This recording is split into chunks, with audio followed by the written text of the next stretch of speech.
As Per coldly spoke to Libri, Libri's face turned completely white. That. I had no other choice. Right, I had no other choice. Sena only cherished Yulian. She cared more about Yulian than you, her own flesh and blood. There was no way she would go along with my plan. I needed her gone so that I. Yulian cut Libri off as he started to speak. You killed our father the Glow, and you killed Sena, the mother of Pariae as well. But you wish to live?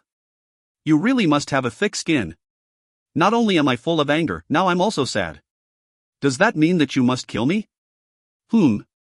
Is that what you are trying to say? Thinking about the love we used to share, thinking about the fact that as you mentioned, we once called you mother, I will give you the opportunity to commit suicide. Please stop making yourself look bad and pay for your sins on your own. Per started to shout at Yulian's words. You cannot do that. You absolutely cannot do that. I understand letting Durapu do it because he was a warrior and made the right decision as the head of the family, but not this woman. Absolutely not. Per. My mother will weep in the afterlife. Father died because he had the position of Glow, but for what reason did my mother have to die?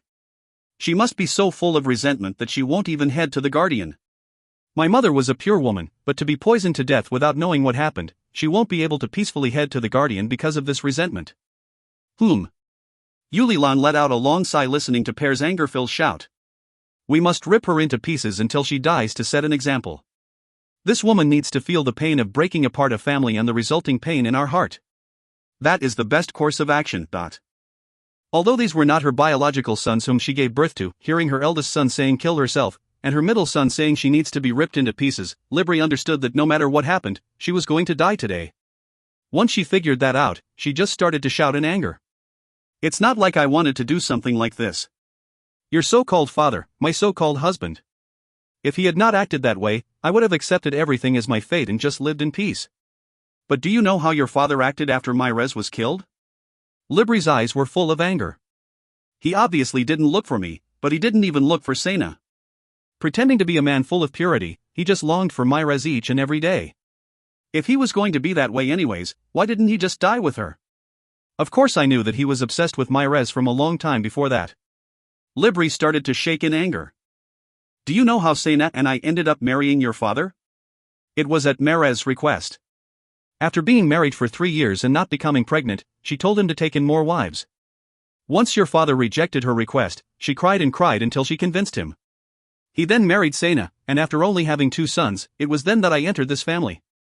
Do you think I married your father because I wanted to? Because my father was the chief of an oasis, I was forced into this family for the sake of solidarity between oases. However, if he even cared for me just a tiny bit, I wouldn't have done something like this. Right, I wouldn't have done something stupid like this. Libri could not stop her tears from flowing. She hated herself and hated her dead husband. Even she couldn't tell where things started to go wrong. Do you think your father said a single nice thing to Sena or me since Myrez passed away? Sena had always been an understanding person, and since she liked Myrez as well, she could suppress her feelings and live like that, but I couldn't do it. Actually, I probably could have suppressed those feelings. If it was only me being insulted, I could have endured it. But what about my Orca? Libri started to shout again as she pointed to Yulian and Per with her finger. Yulian, as the eldest son, you will become the Glow. Per, you were born with a naturally gifted physique so your future looks bright as a fearsome warrior. But what will become of my Orca? Orca was born with the provoked blood just like the 2 of you, but he has been weak since he was born. He doesn't have a firm resolve either. He is a kid who quietly lived under the shadows of his 2 outstanding brothers. While your father was paying attention to the 2 of you, he didn't even seem to realize that Orca existed. Libri, that's where you are. Yulian tried to say something but Libri was jumping up and down as she continued to shout. Could the 2 of you understand the feelings of a mother watching her son be treated that way? It wasn't enough that she was insulted, but watching her own flesh and blood be insulted like that as well, what kind of mother could just watch and let that happen? Libri's continuous tirade rang throughout the Peo. After screaming for so long, her voice was now hoarse and she had expended a lot of energy. Even so, Libri still did not give up on shouting. That is why I had to come up with a way to forcefully lift Orca up to see the sun. That is why I did this. You both might be thinking that this was unfair, but us mother and son are the ones who really have been treated unfairly. Yulian and Per just blankly looked at each other. They could not even think about what to say. In the end, there was a lack of communication. His father's indifference, the two of their lack of interest, and Libri's lack of understanding had caused this travesty. Julian finally started to speak after a long time. Do you know? Right before father was poisoned, do you know what the three of us were discussing? Why should I care? I'm a dead bitch anyways. At Libri's cold retort, Julian let out a long sigh before continuing on. Sigh. Right before Orca came in with the poison alcohol, we were talking about Orca. In fact, father scolded the two of us saying that Orca was continuing to get weaker because we did not take good care of him. He told the two of us to become Orca's guardians. Did you know about this? I cannot believe you. How can I believe anything you say at this point? She didn't want to believe it. All that would remain if she lost this anger was resentment. I guess there is no point to say something like this now. Julian was conflicted. Even Pear could not say anything. The fault lied with everyone in the family, not just her. However, no matter what, I will never understand someone like you who tried to hurt their family. Whatever. You already decided to kill me, so what is the point in saying anything else? Kill me. Whether you rip me apart or hang me to death, do whatever you want. Even after death, my soul will curse you forever. I will make sure to curse you so that I can watch the two of you die a miserable death even while I am in hell. Libri started to shout again. Mother! If you find any errors, ads pop up, ads redirect, broken links, non-standard content, etc., please let us know. Report chapter so we can fix it as soon as possible. Book 2 to 3.5 Libri, 2. Book 2 to 3.5 Libri, 2. At that moment, a voice calling for her could be heard. Orca, ... The three people in the peo all looked toward the entrance and shouted in unison. The 17-year-old Orca was so thin that saying Orca Provoke was extremely weak was quite fitting. He was never really healthy, but he had never been this skinny before. It was the result of struggling on his own without eating anything for the last few days. Hyung Nims. Orca looked at Julian and Pear before starting to speak, and then moved his gaze back to Libri as he walked toward her. Mother. No matter what the reason was, this incident. You were at fault. But rather than asking for forgiveness, you want to curse them. Does it make you feel better if you pour out curses to my Hyunnims? Why do you keep hurting yourself like this? Orca. Libri tightly hugged Orca and started to cry as she continued to call out his name. It was for you. I didn't want you to feel the same type of feeling I had been feeling. Orca hugged his mother and started to pat her back as he responded. I was quite happy. I had a mother who loves me like this, and two reliable Hyungnims. What would I have had to be anxious about? Mother, why did you try to take everything on by yourself? I was happy enough before all of this. Orca's eyes started to tear up as well. Should we die together? Since the reason was me, let us both die cleanly. Don't put your grudge on anybody and let's just die right here. Orca. Julian and Pear were extremely shocked as they called out their younger brother's name. Orca turned his head while still hugging Libri to look at his two brothers. Hyungnims, please let her keep her life. Please have mercy on this poor mother and at least her life, please let her keep her life. This Orca will work extremely hard to bring great merits to the tribe to slowly cleanse away her sin, so please let her keep her life. Orca, you. Julian was about to say something, but after seeing Orca's expression, he stopped talking. It was an expression he had never seen on his brother before. It was hard to believe that such expression was on the face of that pure and gentle brother of his. She is still my mother. No matter how big her sin is, she gave birth to me and doted on me. I can't let her die in front of my eyes. If you must kill her, please kill me with her. Orca. We won't forgive you if you do anything unnecessary. Pear noticed the shining Sasunta in Orca's left wrist and urgently shouted. Will you let her live? Put that away right now. Julian also noticed the Sasunta and shouted toward Orca. Orca just took the Sasunta out and held it in his hand as he asked again. Will you let her live? Put that down first and we can talk. Hyungnim, even if I die, I cannot watch my mother be killed. Please promise me. I need a promise from the glow's mouth. Julian used his left arm to stop Pear from moving forward and reached out his right hand toward Orca. I will do my best. So please hand over that Sasunta. That is not enough. Even if Hyungnim says you'll let her live, Pear Hyungnim and the others will not forgive her. Please promise me that you will help defend her. Pear Hyungnim as well. Pear was extremely frustrated. He never expected their youngest brother to use such a method. He couldn't do anything about it.